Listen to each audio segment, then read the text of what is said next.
कल के वीडियो में हमने जाना कि मन को वश में करने के लिए क्या क्या चीज़ें बहुत नितांत ज़रूरी हैं।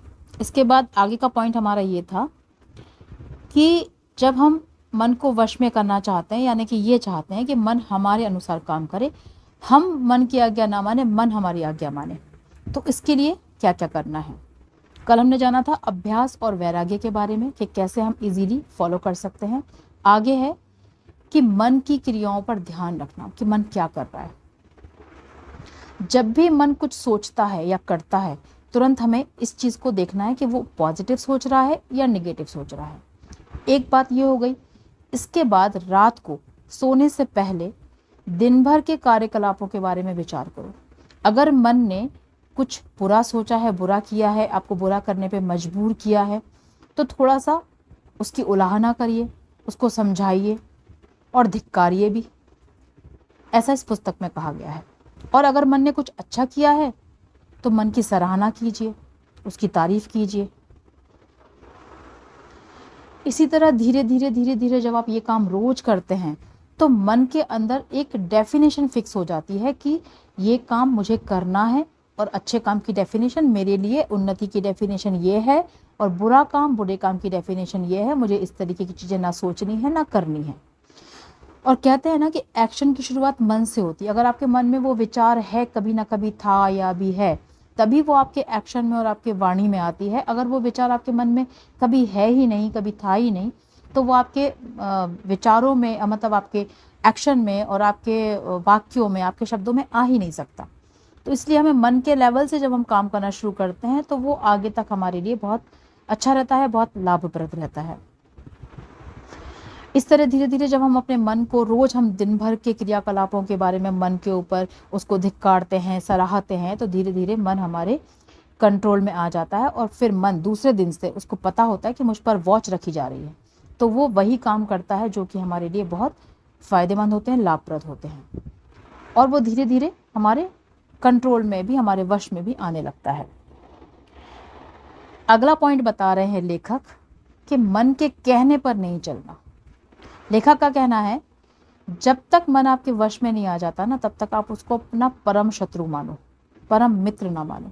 यहाँ पर हो सकता है कुछ विवाद भी हो, लेकिन इस पुस्तक में यही लिखा गया है। इसको समझाया भी बहुत अच्छे तरीके से है कि जैसे अगर कोई हमारा शत्रु है तब हम उस पर निगरानी ज़्यादा करते हैं। अगर कोई हमारा मित्र होता है तो हम उस पर इतनी निगरानी नहीं करते, क्योंकि हमें लगता है वो तो हमारा मित्र है, वो तो हमें सारी चीज़ें बता ही देगा, तो उस पर क्या वॉच रखनी, क्या निगरानी रखनी। लेकिन कोई शत्रु होगा तो हम उसके सारे क्रियाकलापों पर बहुत नज़र रखते हैं। तो हमें एक शत्रु की तरह मन पर नज़र रखनी है और उसको पछाड़ते रहना है, लताड़ते रहना है, ताकि वो गलती से भी कोई भूल ना करे। ये भी देखना है कि उसकी पॉजिटिविटी क्या है, ऐसा नहीं कि सिर्फ नेगेटिविटी पर ही ध्यान रखना है। साथ ही कह रहे हैं लेखक कि मन इतना बलवान है कि आप इससे कई बार हारेंगे। हो सकता है मैक्सिमम टाइम आप ही हारें, हर बार आप ही हारें और मन हमेशा जीत जाए, लेकिन आपको साहस नहीं छोड़ना है। जो हिम्मत नहीं हारता वो मन को एक दिन अवश्य जीत लेता है। अब मन के लड़ने में एक बहुत विचित्र बात उन्होंने बताई कि ये एक इस तरीके का मन से लड़ाई कुछ इस तरीके की है कि मन जब हमसे लड़ता है तो हमारी सारी शक्तियाँ उसके पास चली जाती हैं। मन मजबूत होता जाता है जितनी बार वो जीतेगा। जितनी बार हम जीतेंगे तो मन की सारी शक्तियाँ हमारे पास आने लगती हैं। तो जो जितनी बार जीतेगा वो उतना ही ज़्यादा मजबूत और दृढ़ होता जाएगा। तो हमें हमेशा इस बात का ध्यान रखना है कि जितनी बार हम हार रहे हैं उतनी बार मन मजबूत हो रहा है। इसलिए हमें ज़्यादा से ज़्यादा बार मन से जीतने की कोशिश करनी चाहिए। मन जो है वो कई तरीके की गेम हमारे साथ खेलता है। कभी कभी हमें डराएगा, कभी फुसलाएगा, कभी लालच देगा, कभी अनोखे अनोखे रंग दिखाएगा, लेकिन कभी भी हमें इसके धोखे में नहीं आना है, क्योंकि ये जीतने के लिए सारे हथकंडे इस्तेमाल करता है। लेकिन हमें हमेशा अपने लक्ष्य पर ध्यान रखना है कि मुझे इस मन को जीतना है, चाहे ये मुझे कितना भी लालच दे, लेकिन मैं जीत कर ही रहूँगा इससे। कभी कभी होगा कि आपकी हिम्मत टूट जाएगी, लेकिन फिर हमें उठ खड़ा होना है। अगर आपका लक्ष्य बहुत मजबूत है, आपका दृढ़ संकल्प है, तो आप इससे ज़रूर जीत जाएंगे। फिर लेखक ने कुछ बहुत ही सुंदर लाइनें लिखी हैं जिसे हमें समझना बहुत ज़रूरी है। मन लोभी मन लालची, मन चंचल मन चोर, मन के मत मत चलिए, पलक पलक मन और। कहने का अर्थ ये है कि ये लालची भी है, लोभी भी है, चंचल भी है और चोर भी है। इसके मत से नहीं चलना है हमें, क्योंकि ये पलक पलक मन और, मतलब ये अभी कुछ कह रहा है फिर कुछ और कहेगा। ठीक आगे के पॉइंट में बता रहे हैं कि मन को सत्कार्य में संलग्न रखना, मतलब हमारे मन में, चलो हम दिन भर कोई भी काम कर रहे हैं, हमारा कोई जॉब बिजनेस हो सकता है, लेकिन दिन भर में हमें मन को कोई ना कोई एक सत्काम जरूर दे देना चाहिए। जैसे या तो हम सत्संग करें, या हम किसी मंदिर में जाएं, ठीक है, या फिर कुछ समाज सेवा के कार्य में करें, कुछ पुस्तकें पढ़ें, भजन कीर्तन, जो भी आपके लिए सही हो। आपको ये अपने अनुसार चुनना है कि आपको सत्कार्य में कैसे अपने मन को लगाना है। जो भी चीज़ें आपको अच्छी लगती हों, आपको कुछ टैलेंट है आपके अंदर, कुछ पेंटिंग, ड्राइंग, संगीत, नृत्य, इस तरीके का भी अगर कोई टैलेंट है और आप उसमें अपना 1 घंटा देते हैं, तो ये भी आपके मन को आपके वश में लाने के लिए एक बहुत बड़ी प्रक्रिया सेट करता है। इससे भी आपका मन आपके वश में आता है। अब कह रहे हैं कि सबसे अच्छा सत्कार्य तो ये है कि मन को परमात्मा में लगाया जाए। लेकिन कई बार होता है कि हर किसी का मन परमात्मा में, भगवान में नहीं लगता। इसलिए कह रहे हैं आपको जो अच्छा लगता हो, जो अच्छे का मतलब है जो अच्छी चीज़ें, पॉजिटिव चीज़ें आपको अच्छी लगती हो, उनमें से आप एक चूज़ करके उसमें अपने मन को लगाएं। अगर आपका काम आपको बहुत पसंद है तो कहते हैं कर्म ही पूजा है।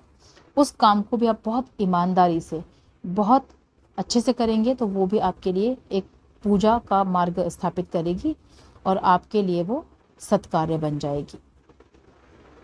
कभी कभी मन इतनी चंचलता दिखाता है, इतनी शक्ति दिखाता है कि आखिरकार हम उससे हार ही मान लेते हैं।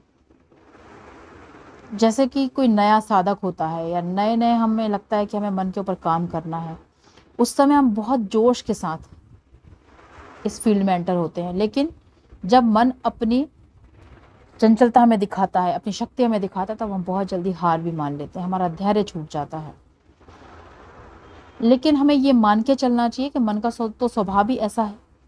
ये सब चीज़ें हमें पहले से पता होना चाहिए, क्योंकि हम मन पे कंट्रोल क्यों रख रहे हैं, क्योंकि हम मन के स्वभाव को पहले जानेंगे कि मन हमारे साथ क्या क्या कर सकता है, इसके बाद ही हम युद्ध क्षेत्र में उतरेंगे। घबराने से, धैर्य छोड़ देने से हम मन पे कभी विजय नहीं पा पाएंगे। एक और चीज़ यहाँ पे है कि ये हम इतनी मेहनत मशक्क़त आखिर क्यों करें, हमें तो आखिर एक दिन मर जाना है ना, और फिर हमें दूसरा जन्म लेना है, फिर हमें सेम प्रोसेस करना पड़ेगी। तो यहाँ कहते हैं नहीं, आपके पूरे जन्म जन्मांतरों में ये काम आपको सिर्फ एक ही बार करना होता है। किसी भी जन्म में जब आप एक बार ये काम कर लेते हैं, आगे के सभी जन्मों में आपका मन आपके अनुसार काम करता है। आपको बार बार ये कार्य करने की ज़रूरत नहीं है। एक बार कोई बच्चा 9th 10th स्टैंडर्ड में आ गया, वो वापस कभी भी नर्सरी में नहीं आएगा। लेकिन ये काम बहुत धीरे धीरे होता है, बहुत आराम से होता है, बहुत धैर्य का काम है। जल्दबाजी में ये कभी भी नहीं हो सकता। इसलिए अपने मन को धैर्य के साथ, स्थिरता के साथ, धीरे धीरे एक एक स्टेप चलते हुए, कुछ पॉइंट्स को लेते हुए, कुछ पॉइंट्स को हमने अपनी नोटबुक में, अपने मोबाइल में ऐसे लिख कर रखना चाहिए, जिससे कि हमें पता चलता रहे कि हमें रोज़ क्या क्या चीज़ें, छोटी छोटी चीज़ें हैं, छोटी छोटी प्रैक्टिसेस हैं, छोटे छोटे अभ्यास हैं, उन्हें करना है, जिससे कि हम अपने मन को अपने वश में कर पाएँ। आगे का पॉइंट है, एक तत्व का अभ्यास करने से भी मन कंट्रोल में आता है, वश में आता है। वो एक तत्व क्या है, उसको हम कैसे अपने अनुसार सिलेक्ट करेंगे, इसके बारे में हम जानेंगे कल के वीडियो में। थैंक यू सो मच, धन्यवाद।